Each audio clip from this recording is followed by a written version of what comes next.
ಮಲ್ಟಿಪ್ಲೆಕ್ಸ್ಗಳಲ್ಲಿ 200 ರೂಪಾಯಿ ಟಿಕೆಟ್ ದರವನ್ನು ಗರಿಷ್ಠವಾಗಿ ಇರಬೇಕು ಅನ್ನುವಂಥ ಒಂದು ಕರ್ನಾಟಕ ಸರ್ಕಾರ ಹೊರಡಿಸಿದಂಥ ಆದೇಶ ಏನಿತ್ತು, ಅದಕ್ಕೆ ಈಗ ಹೈಕೋರ್ಟ್ ಸ್ಟೇಯನ್ನು ಕೊಟ್ಟಿರುವಂಥದ್ದು. ಸದ್ಯ ಇದರ ಬಗ್ಗೆ ಮಾತನಾಡೋದಕ್ಕೆ ನಮ್ಮ ಜೊತೆಗೆ ಫಿಲಂ ಚೇಂಬರ್ನ ಮಾಜಿ ಅಧ್ಯಕ್ಷರಾಗಿರುವಂಥ ಸಾರಾ ಗೋವಿಂದ ಅವರು ಇದ್ದಾರೆ. ಅವ್ರನ್ನ ಮಾತನಾಡಿಸ್ತಾ ಹೋಗ್ತೀನಿ. ಸರ್, ಮೊದಲನೇದಾಗಿ ತಮಗೂ ಕೂಡ ಹೈಕೋರ್ಟ್ ಕೊಟ್ಟಿರುವಂಥ ಸ್ಟೇ ಬಗ್ಗೆ ಗೊತ್ತಿದೆ ಅಂತ ಅಂದ್ಕೊಳ್ತೀನಿ. ತಾವು ಏನು ಕಮೆಂಟ್ ಮಾಡ್ತೀರಿ? ಇದು ಯಾರು ಕೂಡ ನಿರೀಕ್ಷೆ ಮಾಡಿರಲಿಲ್ಲ. ಯಾಕೆಂತ ಹೇಳಿದರೆ ಇದು ಬಡ್ಜೆಟಲ್ಲಿ ಆಗಿರೋದು. 200 ರೂಪೀಸು ಏಕರೂಪ ತೆರಿಗೆ ಇಡೀ ಕರ್ನಾಟಕದಾದ್ಯಂತ 200 ರೂಪೀಸ್ ಮೇಲೆ ಮಾಡೋಂಗಿಲ್ಲ ಅಂತ ಹೇಳಿ ಬಡ್ಜೆಟಲ್ಲಿ ಆಗಿದ್ದಂತನ ಪ್ರಶ್ನೆ ಮಾಡಿ ಅವರು ಹೈಕೋರ್ಟ್ಗೆ ಹೋಗಿದ್ದಾರೆ. ಹೈಕೋರ್ಟಲ್ಲಿ ಇವತ್ತು ಸ್ಟೇ ಕೊಟ್ಟಿದ್ದಾರೆ. ಸ್ಟೇ ಕೊಟ್ಟು ಅವರು ಯಾವ ಆಧಾರದ ಮೇಲೆ ಸ್ಟೇ ಕೊಟ್ಟರೋ ಅದು ಗೊತ್ತಿಲ್ಲ ನಮಗೆ. ಯಾಕೆಂತ ಹೇಳಿದ್ರೆ ಅದು ಉನ್ನತ ಉಚ್ಚ ನ್ಯಾಯಾಲಯದಲ್ಲಿ ವಕೀಲರು ಜಡ್ಜ್ ಕೊಟ್ಟಂಥ ಆದೇಶ. ಅದಕ್ಕೆ ನಾವೀಗೇನು ಮಾಡಬೇಕಾಗತ್ತೆ, ನಾವು ಕೂಡ ಅಪೀಲ್ಗೆ ಹೋಗ್ತೀವಿ. ಯಾಕೆಂತ ಹೇಳಿದ್ರೆ ಗೌರ್ಮೆಂಟ್ ಕೂಡ ಅಪೀಲ್ಗೆ ಹೋಗುತ್ತೆ. ನಾವು ಕೂಡ ಯಾವ ಆಧಾರದ ಮೇಲೆ ಸ್ಟೇ ಕೊಟ್ರಿ ಅಂತ ನಾವು ಪ್ರಶ್ನೆ ಮಾಡ್ತೀವಿ. ಅಂದರೆ ಒಂದು ಕಡೆಯಲ್ಲಿ ಸಾಕಷ್ಟು ದೊಡ್ಡ ದೊಡ್ಡ ಥಿಯೇಟ್ರ್ಗಳು ಸಾಕಷ್ಟು ಬೇಕಾಬಿಟ್ಟಿ ದರಗಳನ್ನು ಫಿಕ್ಸ್ ಮಾಡಿಕೊಂಡು ಇದು ಮಾಡ್ತಾಯಿದ್ರು. ಜೊತೆಗೆ ಈಗ ಕೆಲವೊಂದಿಷ್ಟು ಫಿಲಮ್ಗಳು ರಿಲೀಸ್ ಹಂತದಲ್ಲಿದೆ.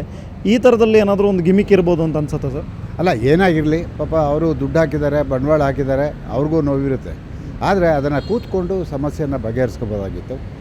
ಆದರೆ ಅದಾಗಿಲ್ಲ. ಏನೇ ಆಗಲಿ, ನಾವಂತೂ ನಮ್ಮ ಲಾಯರು ಏನು ಹೇಳ್ತಾರೋ ಅದನ್ನು ನಾವು ಮಾಡ್ತೀವಿ. ಫಿಲ್ಮ್ ಚೇಂಬರು ಏನು ಒಂದು ನಿರ್ಧಾರ ತಗೊಳ್ತೋ ಅದಕ್ಕೆಲ್ಲ ನಾವು ಬದ್ಧರಾಗಿ ಇರ್ತೀವಿ. ಆ ಒಂದು ನಿರ್ಧಾರ ತಗೊಳ್ಳಬೇಕಾಗುತ್ತೆ. ಸರ್ಕಾರಕ್ಕೂ ಕೂಡ ಈಗ ನಾನು ಮಾತಾಡಿದೆ, ನಮ್ಮ ಹೋಮ್ ಡಿಪಾರ್ಟ್ಮೆಂಟ್ ಸೆಕ್ರೆಟರಿ ಹತ್ರ ಮಾತಾಡಿದೆ. ಅವರು ಹೇಳಿದ್ರು ನಾನು ಅಪೀಲ್ ಹೋಗ್ತಾ ಇದ್ದೀನಿ ಅಂತ ಹೇಳ್ಬಿಟ್ಟು. ಹಾಗೆ ಚಲನಚಿತ್ರ ವಾಣಿಜ್ಯ ಮಂಡಳಿ ಕೂಡ ಅಪೀಲ್ ಹೋಗ್ತೀವಿ. ಬೇರೆ ಬೇರೆ ರಾಜ್ಯದಲ್ಲೆಲ್ಲ 150 ರೂಪಾಯಿ ಅಲ್ಲಿ ಯಾರೂ ಪ್ರಶ್ನೆ ಮಾಡಲ್ಲ. ಇಲ್ಲಿ ಮಾತ್ರ ಅವ್ರಿಗೊಂದು ನ್ಯಾಯ, ಕರ್ನಾಟಕಕ್ಕೊಂದು ನ್ಯಾಯ. ಇದು ನಮ್ಮ ನ್ಯಾಯಾಧೀಶರು ಕೊಡುವಂಥ ತೀರ್ಪು. ನಾವು ಅದನ್ನು ಒಪ್ಕೊಳ್ಳಬೇಕಾಗುತ್ತೆ. ಯಾಕೆಂತ ಹೇಳಿದ್ರೆ ನಾವೆಲ್ಲ ಸಂವಿಧಾನ ನೋಡಿ ಬದುಕೋರು.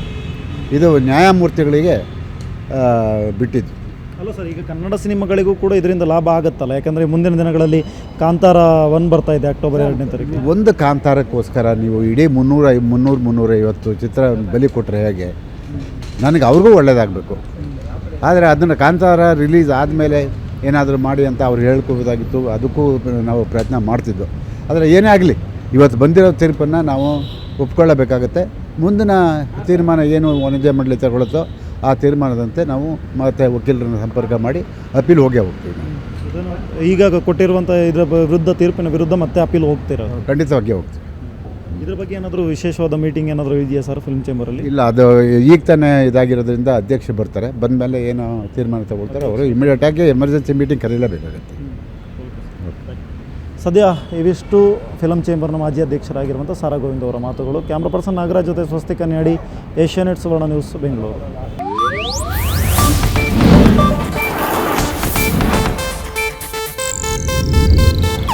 ಇದು ಏಷ್ಯಾನೆಟ್ ನ್ಯೂಸ್ ನೆಟ್ವರ್ಕ್ ಪ್ರಸ್ತುತಿ.